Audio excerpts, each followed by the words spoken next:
Well, hello, friends, and welcome to another Thursday live edition of Syracuse Sports. My name is Brent Dax. Joining me here once again, had a week off last week, but he is fresh and ready to go here. My guy, Chris Carlson from syracuse.com. And certainly no surprise in what we're going to spend a lot of our time on today. But in case you haven't heard, Adrian Autry will return for a third season as Syracuse basketball head coach. I don't think that's a big surprise, whether your opinion agrees or disagrees with that.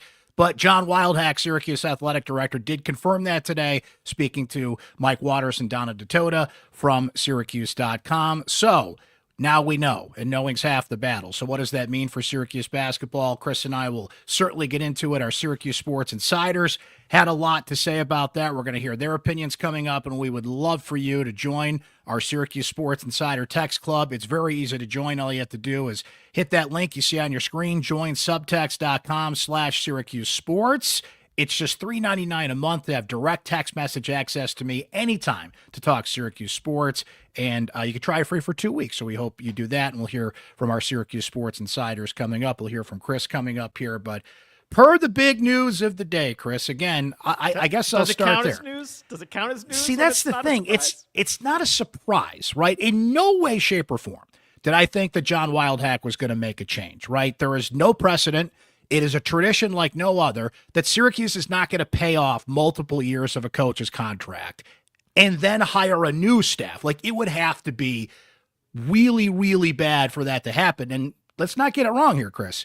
It's really, really bad. This is a 12-18 basketball team. We have not seen a Syracuse basketball team with this many losses at this point since the early 1960s. Okay, you had that Jim Boeheim team that went 16-17, but now you're at 18 losses, and we'll see what happens against Virginia in the ACC tournament. So it is bad, and this is as bad of a team as generations of fans have seen. But I am not surprised to see this today. And I'm going to give you a couple of quotes here from Wildhack from Mike Waters' story, which I would encourage all of you to read to get all the details on that and what Donna DeToda wrote today as well. The goal of this program is we should be playing meaningful games in March, right? So, Chris, come on. That's an NCAA tournament mandate to me. He didn't say it. I wish he said it. He would have certainly no qualms to say it. Just, can you be straight up with us? We got to make the tournament. That's what we do here at Syracuse. But that's the quote right there. So I take that as we got to make the tournament for this thing to be fully turned around. Is that how you take it? That is how I am taking it. I am not surprised that he did not box himself in or set, a line in the sand. Just, it avoids the possibility. It avoids us talking about it next year, right? And as if they're not in the NCAA tournament picture, but they're heading to the ACC tournament, it avoids the headline. This meaningful is it. Games. This is it, right? It avoids that possibility, but it avoids the gotcha moment. It avoids, look, see, you didn't do what you said. He didn't make it. He didn't make it. So you got to, yes. So I get why Wildhack would do it, but we all know what the expectation is. Barring the miracle of miracles, this is going to be the fourth straight season that Syracuse doesn't make the tournament. Here's another quote I wanted to pop up. Oh, go ahead, Chris. I'm sorry. I was going to say, I have heard from people that think it should be higher than making the NCAA tournament. Now, I don't think that's where the bar is. I think the bar is probably NCAA tournament and you're safe, but I don't know. Meaningful might not be the play-in game, right? I mean, I think it probably is, but it's the tournament. Yeah. To me, it's the tournament. It's interesting that college basketball, college sports in general, college basketball has changed so much. But the one thing that hasn't is you've got to be in the tournament if you're going to consider yourself a big-time serious program in college basketball. That has not changed, no matter what the structure of building a tournament team has become. So per what we're saying, Chris, another quote from Wildhack, I won't put a number of wins per se in that type of thing, but we all know the expectations of this program. And you know what? We've got to meet the expectations of that program. So he's saying it without saying it in a way. Certainly they've got to get better and all the things you would expect an athletic director to say. But to me, that's make the tournament. Here's what else it is, Chris. In 1 year, you have got to win at bare minimum 10 to 12 more games than you did this year, right? I'm watching that SMU game the other night, and I'm like, I might be off a game or two here, but they're 21-9, 22-9, 12-6 in the ACC, and they're on the bubble. And I'm thinking to myself, so if you're Syracuse and the expectation is to make the tournament as it should be, think of how big of a leap they have got to make just in number of wins next year. So that's winning games like you lost to SMU and Virginia Tech, and we can go through the losses, the double-digit leads that this team has lost. You have to be markedly better defensively. I mean, it's sexy to talk about offense and scoring and the talent that's coming in, but this is one of the worst defensive teams I've ever seen at Syracuse, and the stats will bear that out, right? It's one of the worst on both sides, right? Like if you look at Ken Yes. Pom, it is like one of the worst on offense and one of the worst on defense. Record low Ken Pom rating this year. Like no matter what you point to, Syracuse is not setting records that they're going to be hanging on the wall anytime soon in the Lally Center. I'll put it that way. And the other thing is, Autry is not only coaching next year to not, I don't want to say save his job, but meet it, but it is, and to save the expectation for Syracuse basketball in year 3. He has to prove without a shadow of a doubt that he's the guy for year 4, 5, and 6 going forward. So no pressure or anything, but that's everything that's on the line for him next year. All in 1 year, there's always a lot of pressure on a Division I basketball coach in the ACC, but now we're putting it all in one nice, easy to read container here about exactly what is expected of you, even with Wildhack coming just short of a mandate. And it's going to be almost a brand new team probably. Yes. Right? I mean, they'll have a couple holdovers presumably, but like the roster will be probably almost entirely brand new. So you're going to have to deal with breaking in almost an entirely new group and this NCAA tournament mandate. It is a difficult climb out of the That's the gig, right? Yep. That's the gig these days. You have to reset. And if anything, you got to look at it as an opportunity, right? A whole new set of characters and players will not have the mindset that the team did this year, that they're going to expect to lose, that they're waiting for the other shoe to drop, that when you get in a tight situation down the stretch, it creeps into your head like, oh boy, we've been here. And how is it going to be different now? I think it's almost better in a way. You're going to have a completely different cast of characters in that situation. And Chris, while Autry is the focus here, and he has to be being the head coach, the name that keeps coming to mind for me is Alex Klein.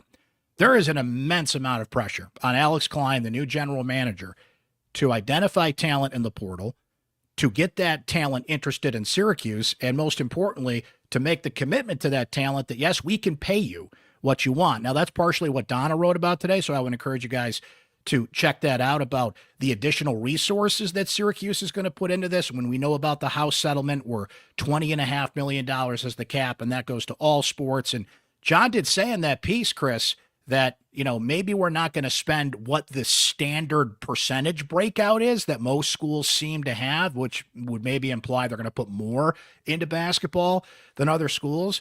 But Klein, who was not here last year in time to make a difference in the portal, he's got to find the talent, but at the end of the day, Autry is going to pick the guys that he wants. But I feel like there is an immense amount of pressure on him to turn this thing around. Even Wildhack saying today that the importance of this transfer portal cycle is to Syracuse to get things back on track. Yeah, this is, while his NBA credentials are like impressive, he has never done this job before, right? And it's like, get it right year one. Or else, like yeah. for the staff, like holy cow, like, in terms of pressure, and like we are all watching the portal this year like just to gauge the barometer. I think for Syracuse basketball moving forward, right? Like it's like, are they going to continue to shop at the bargain bin and try to identify hidden gems? Or are they going to be taking their pick of the litter? And like, right, SMU, you look at them. Boopy Miller came from Wake Forest. He did not come from Hofstra. Matt Cross came from UMass. Kario Akendo came from Oregon. They did not come from Delaware. Like, SMU shopped at the Nordstrom's. And, Syracuse shopped at Nordstrom Rack last year. And like, we're all going to see, like, where is Syracuse financially and where are they going to do their shopping? Because that will tell us a lot about just the future for this program. Maybe that's the problem. They're still shopping at brick and mortar stores when nobody's doing that these days. I don't know. But, right, that is so much pressure on essentially one guy to assist this staff to find it. But it's a big step forward from last year, Chris. But you brought up SMU. Virginia, you and I were talking about this off the air a little bit this week. They've got, what, a $7 million commitment for whoever their new head coach is going to be. Our friend Matt Norlander was writing about that this week, right? Yeah, it's not sourced, but, or he's got sources saying, so it's not quite from the university. But, yeah, supposedly they have a $7 million NIL budget. Well, this is the thing. Everybody's got a GM now. Syracuse was ahead of the game. That's right. They were one of Duke was the absolute first, if I'm not mistaken. And Duke's got the support staff and 7 coaches. And Mike and I were talking about this a bit on the pod a little while ago. But not that Syracuse is going to have that level. But Wildhack did say in the stories today that we've got up on syracuse.com that if Autry, and to me this is kind of weird. Like he said, if Autry comes to me and wants to add to the staff, then we'll find the money for it. How about you just commit to it? How about you just say, yeah, we're going to add to the staff. Maybe we're not going to have what Duke has, but we need to add resources, and we will find and spend the money on that. That was, I didn't get that. Maybe it just, was asked a question about it and answered it honestly, which is appreciated. But I feel like it'd be stronger to say we are adding staff in addition to what we have, right? As opposed to what the status quo is. The status quo now, Chris, is you got to have a general manager, you got to have an NIL budget, and everybody is adding to it, right? So Syracuse is under this pressure in a marketplace where everybody is I shouldn't say everybody, but the big players, right? SEC, nope. Big Ten, ACC, they're all adding resources, spending more money, and the haves and the have-nots and the split between them gets even bigger here. But the serious players in this are all doing what Syracuse is doing, if not more. Yeah, we're talking about Alex Klein, like he's the savior, but like he's just putting Syracuse on even footing. Yes. Right? Like they're not doing anything special, but by hiring, like St. Bonaventure hired Woj, right? Adrian Wojnarowski last summer, or not last summer, but fairly recently to do that job. St. Bonaventure has a GM, so by hiring a GM, Syracuse is not, positioning itself as one of the teams in the country that's spending the most on college basketball. They're like meeting the standard. So it would be nice to hear that they were interested in hiring people to do more than the standard. So, Chris, you and I have seen a few of these, not in basketball, because you had a guy that was there for a long time, but we've seen a lot of these at Syracuse, mostly in football, but some other sports. And what Autry was saying today reminded me of a few football coaches that have been, not just by him, but have been talked about in recent years, right? And I guess my question is, how often is the guy that's talked about, like as Autry was today, we've got to make this better, and I'm not going to put a mandate on it here, but we got to live up to our expectations and our standards and all the AD speak that you get there. How often does that guy survive that, right? If we're already at the point where the AD has to publicly come out and say this, like you're fighting a losing battle as it is. There certainly are examples of it where coaches have been on the fringe and coached their way out of it, if you will, but I have rarely seen these kind of statements at Syracuse and elsewhere where you look back on it, like, well, we were wrong about that one, man. That guy, he made us look stupid. Like if you're already at this point, you're fighting. You're certainly fighting uphill as it is. Yeah, I'm getting old because I'm forgetting the word, but like, right, it's the dreaded vote of confidence. The dreaded vote of confidence. That was what I was looking for. Like when you're at the point where you need the vote of confidence, that's not a good place to be. Like that's generally a bad sign when you need the dreaded vote of confidence. Yes. So that guy rarely survives. We'll see if Autry does. And what he's got now, Chris, let's just live in a what if world for a second here. Okay. What if Autry was fired today?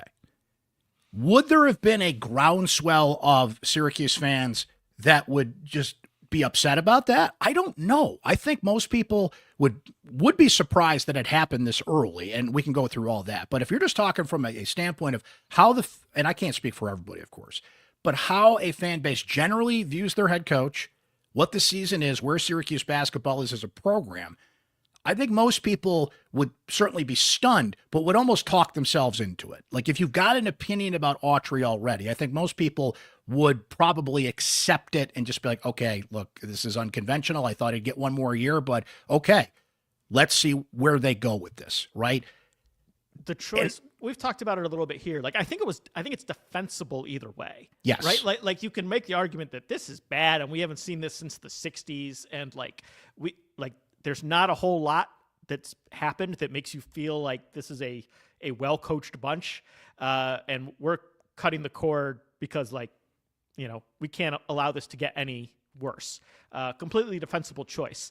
To give him another year, right? He's a class guy. He has done nothing to embarrass the program. He is well liked. He defends his players. He does not throw them under the bus. He is a Syracuse guy who certainly, while they should be better, has not been given the resources to meet that Syracuse standard, I don't think. You would certainly feel bad, I think, for that guy if he lost his job after 2 years. But it wouldn't be like, oh no, what a horrible thing. Like, how will the program survive? Like, what a horrific choice, right? It would be like, well, that's sad that it didn't work out. And I think, again, that's a lot of pressure on Autry next year to prove to those people, turn them to the other side, that he can coach, which can happen, right? And I wonder how much of this was done, even in the NIL transfer portal era that we're in. There is that beacon over the hill that you do have Kiyan Anthony and Sadiq White and what is a good recruiting class coming in. Recruiting still matters, even in these days. But let's say the recruiting was bleak. Let's say that they didn't make the scores that they needed to. I mean, Anthony recruiting is the one thing he's got, right? Like, yes. Recruiting is the one place where you're like, okay, like there's some hope that the relationships from recruiting work the same way in the transfer portal. And if we get the money thing right, maybe, that's the hope. If you're a real optimist, that's what you're, I think, pinning your hopes on. Absolutely. And to go back to something you said a minute ago, it's defensible either way, right? There is definitely a part of me. Look, I have my doubts about Autry as a coach, but there is a big part of me that needs to see absolutely 100% with all the resources at your fingertips, a bigger budget, a general manager who identified talent for you, another good recruiting class. They had a good recruiting class this year, Donnie Freeman and Elijah Moore, and Donnie got hurt, and we didn't get to see him tap out his potential. And Patar, who's a nice role player. That's exactly right. A nice role player. Forgot to box out at the end of the SMU game, which was big. But listen, I think he can come off the bench and give you some quality minutes, right? And I'll add Luke Fennell into that. I'll add Aaron Womack into that. I'll put everybody on the table here, right? So Autry does have that going for him. To be 100% sure, if we see all that, and it's still the same problems, and it's still some of the questionable substitution patterns, and it's still some of the things that make you doubt Autry as a coach next year, we will have that finality. Not that I'd be afraid that if, let's say, they fired him today, I would not be afraid at this point that Autry would go somewhere else and win a national championship and be like, oh man, we let that guy go, right? Sure. Whereas with a Mike Hopkins a few years ago, who did not work out as well as people thought, let's be honest here. But I feel like if you did cut the cord today, you just move on, and it's not going to be like, oh boy, what if that guy goes to, Wake Forest and turns them around? I don't know. I'm just thinking off the top of my head. So one more year, I think, will give us all, maybe not all, but will give us enough of the answers that we have to be 100% on, that we check in pen, not in pencil, before making a move like that. But again, a big part of this too, let's be honest, is a financial consideration. That's a ton of money to buy out a staff and then bring in a staff that's better than this, more high profile than this, however you want to define it. That just wasn't going to happen. But so I understand it takes money to fire a staff and bring in a whole new staff. But we're going to wait and see on Adrian Autry, and sort of next year's going to be a prove it year.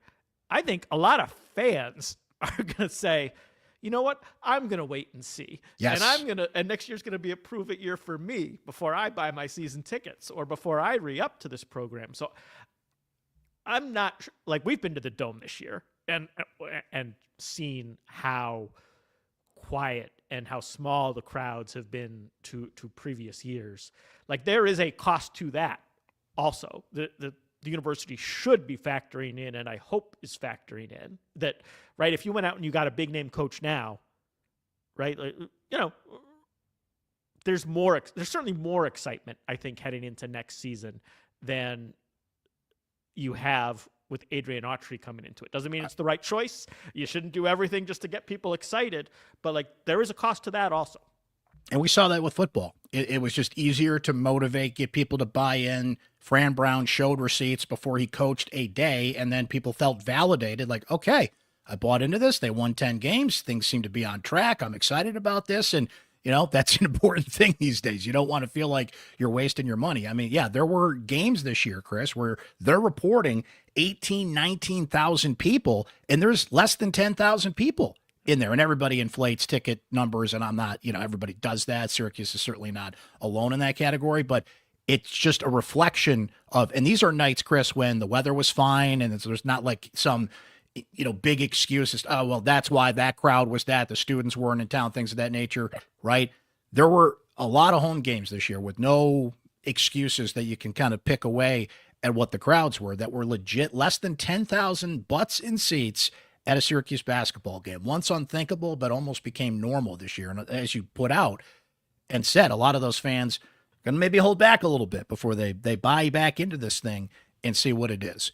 Now to your point, though, yeah, like, right, we are at a point where Syracuse is going to find $20.5 million for its athletes next year.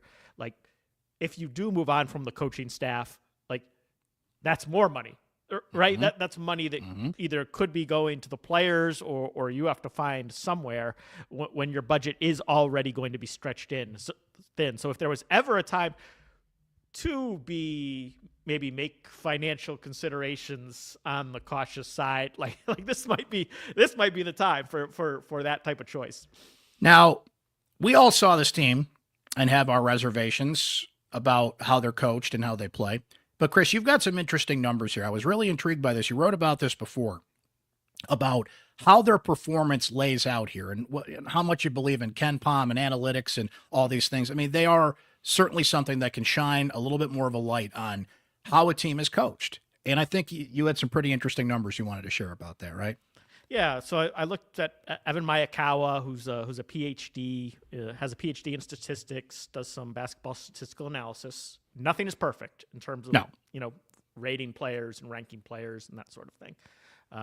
But he sets sort of a baseline expectation before the season that's sort of an idea of what your talent level is.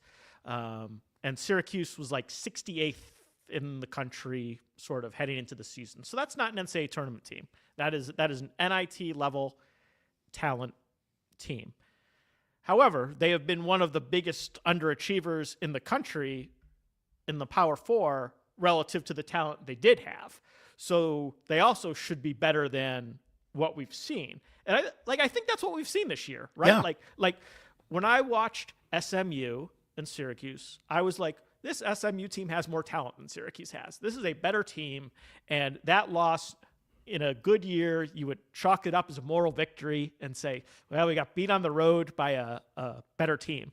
But it is like the Virginia Tech game was the complete opposite, right? Like you watch Virginia Tech and you're like, Syracuse is better than, yes. Like they have better players than these guys. Like why are they losing to Virginia Tech? And Mike Young has system. He what a Virginia Tech player looks like. I don't think we know quite yet, like what a Syracuse player under Adrian Autry looks like.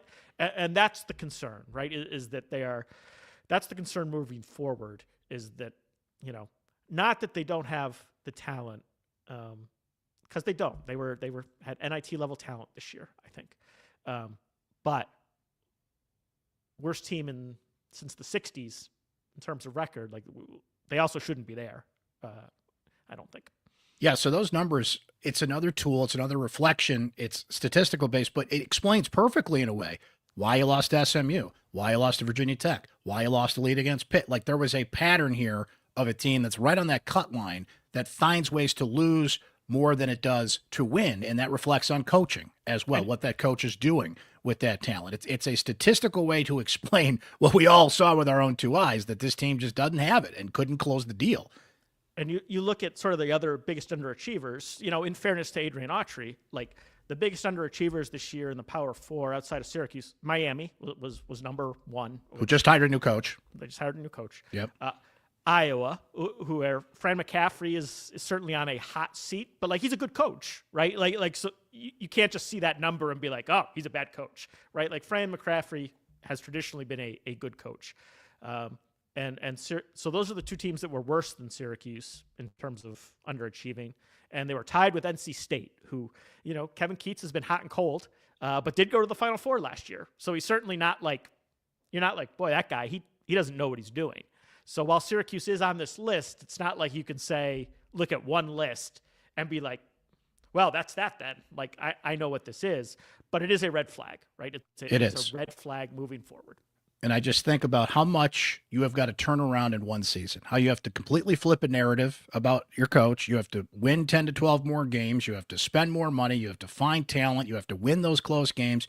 How their non-conference schedule plays out is going to be fascinating. One thing I thought that Wildhack made a great point on, Chris, is, and you can read it in Mike and Donna's stories. In this case, it was in Donna's story, that the days of like going to the Bahamas or some of these preseason tournaments and you're not getting compensated for them are over. Like Syracuse is going to play in this NIL tournament in Vegas next year, which is great. And you're getting paid, to contribute to your NIL from participating in a tournament like this. I think that's actually a smart move. And Wildhack did say in that same story that they're trying to, he got $20.5 million to pay out and all these other things. Like you got to cut costs wherever you can at that point. But I thought that was interesting and intriguing. And what will not come at the cost of that, at least at this point, is they're not going to cut any programs, which other schools don't have the luxury of saying.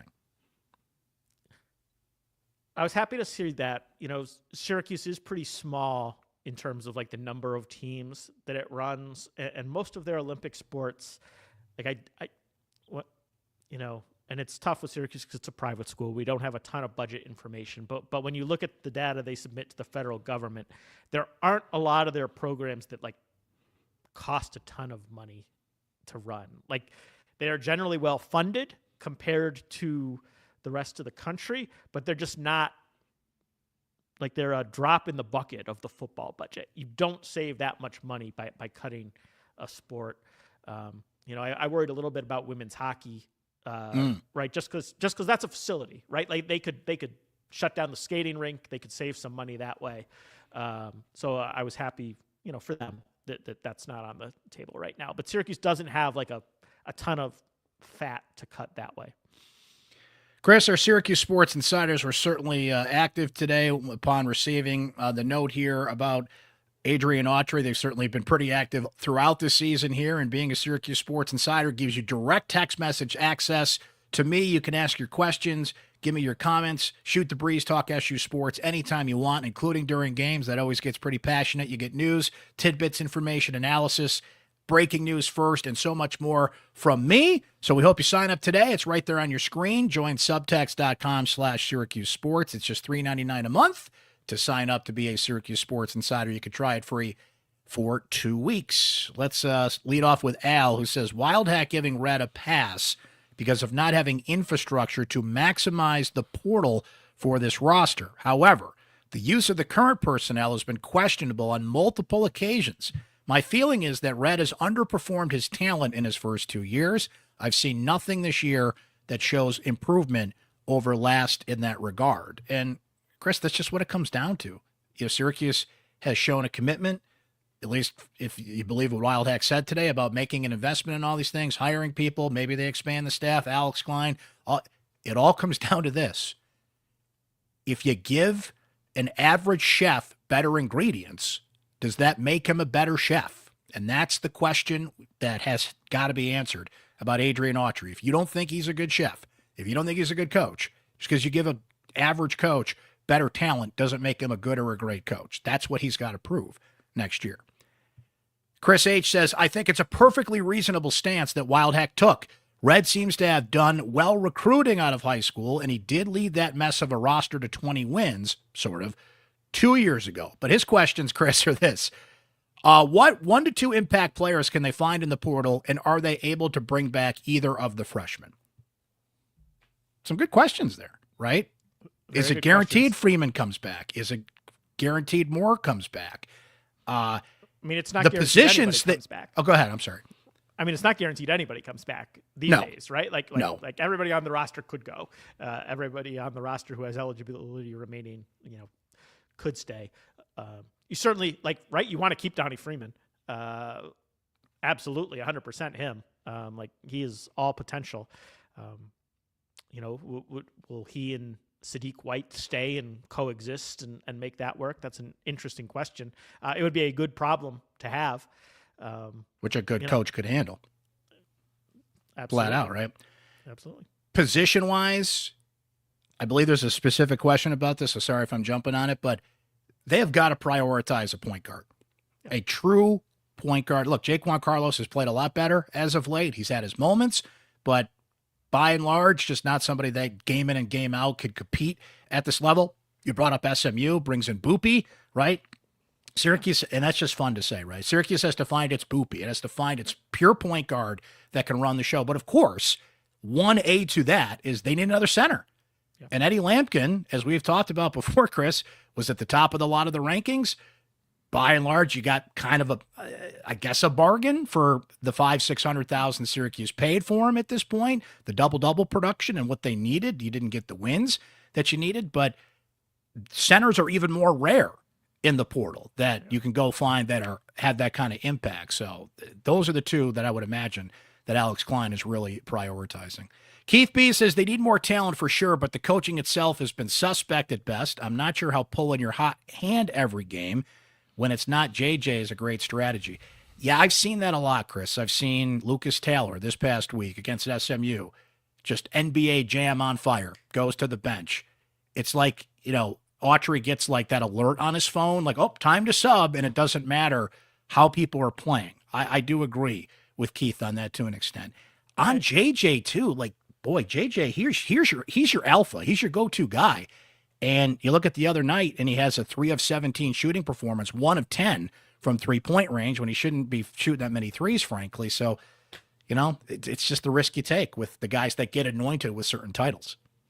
I agree, and right, I'm watching that game, and I'm like, boy, JJ's taking a lot of shots for somebody who's having a bad game. But there are also so many times when Jim Boeheim stuck with the guy who was his alpha, and that guy made a shot. So there is an element of Monday morning quarterbacking. I thought the same thing, right? Totally agree with the comment, but there is an element of Monday morning quarterbacking where oh, it didn't work out. What a bad choice that was. And then when it works out, it's a good choice. That's fair. Tough. Yep. Right. Mark S says, had to bring him back next year. Speaking of Autry, he can still recruit. And he won 20 games in his first year. This team never gelled, and they didn't have a consistent leader. Portal additions did not move the needle. And he adds this, Freeman didn't get a chance to come into his own. If it happens again next season, then you look at another option, but he's done enough to remain the head coach, in my opinion. Here's something I'm going to disagree with that people have said a couple of times, Chris. The 20 wins thing his first year. That's baked in the cake. I'm not going to applaud you for that. That's the standard. You're supposed to win 20 games. And 20 games in college basketball these days ain't what it used to be. SMU had 20 wins, and they're on the bubble, right? It was a pretty weak ACC. The schedule wasn't overly difficult. They didn't make the NCAA tournament. I'm not going to say it was a bad year, but I'm not going to, give you a pat on the back either. Exactly. The other thing that I'm just not going to give you a pat on the back for is, boy, they played hard to the end. Well, I would hope so. That's what you're supposed to do, right? That's your pride. That's how you represent yourself as a player. It would be an issue if this team, if they didn't, it would be an automatic, right? But you don't get points for not quitting. No, you do not get points for that. It would be an issue if there was some chemistry issues in the locker room, whatever the case may be. But guys, this isn't Little League, okay? Well, Johnny, you played hard today. I would hope so. At the Division I level, that's what you're doing. That's how you should. And they have good kids who generally play hard. That's not the That's not the problem. Great kids, and I would say a lot of them were a little older than that. These are adults in some cases. 21, 22, 23 years old. I should get rid of that word. But we tend to do that when they do well. They're young men. When they struggle, they're kids, right? And they are still in college and still kind of figuring things out, which we have to keep in mind. But That's one thing I do not have a complaint about at all. They were accountable. All those guys would sit at their locker, win or lose, a little more losses this year than wins, and would be right there front and center explaining what happened. And you didn't have a lot of people ducking out of interviews, or just there's been some issues in that locker room in recent years. I'll just kind of leave it at that. But this year, no issues with that with this team. Yeah, a few more from no attitudes, nobody getting ticked that we're asking. Sandra S. Chris says, sorry, but Autry's crazy substitutions and timeouts has nothing to do with players, talent, or money. Better players will certainly help, but Autry needs to figure out what he needs to improve. From John S., who says, tourney or bust. I do think they're well positioned next year, but they need someone to fill the 5. Do you see this being the biggest portal focus? There's that question I was referring to. Yes, the 5 and a point guard have to be their focus. Michael C. says, getting players from the portal is half the challenge. Turning them to a good team is the other. It takes coaching. I don't feel like this year's team played to the potential that it had.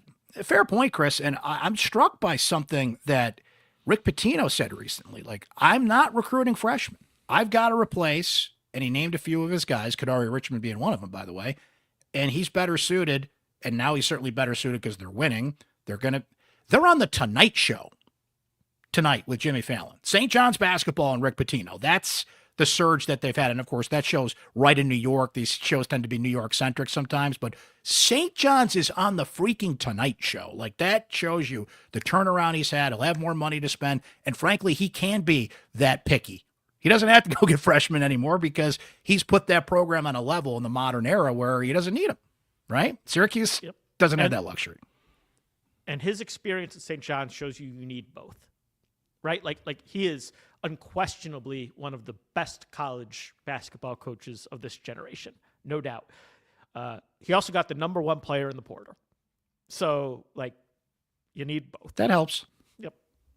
And one last comment here from Nick, who says, I think that Wildhack handled this perfectly. He fully held Autry accountable. He made it clear that they do more behind the scenes than some fans suggest, and he addressed the biggest elephant in the room, which was losing in the portal last year. I think you can make that case. Yeah, right. Like, as I talked about with Evan Mayakawa numbers, they said that they had NIT talent. Like, you got to be. It's hard to ask a coach to coach their way into something that they might not have the talent for. But it also doesn't absolve the coaching this year. It does not, either, which was also a problem. Whether it's in-game decisions or whether it's picking a roster that just doesn't fit together very well, not enough emphasis on defense. Like, all of that to some degree falls on the coach at some point. I think what was eliminated, not that it really came to fruition today, it just, they put a rubber stamp on it today, is they are eliminating any excuses. We're going to find out next year if Adrian Autry can coach this team, because he'll have most, if not all, the resources he needs. They're going to fill in some holes. We think. I right? Mean, like, I don't know. Like you said, Virginia's NIL is $7 million. Is Syracuse going to have that?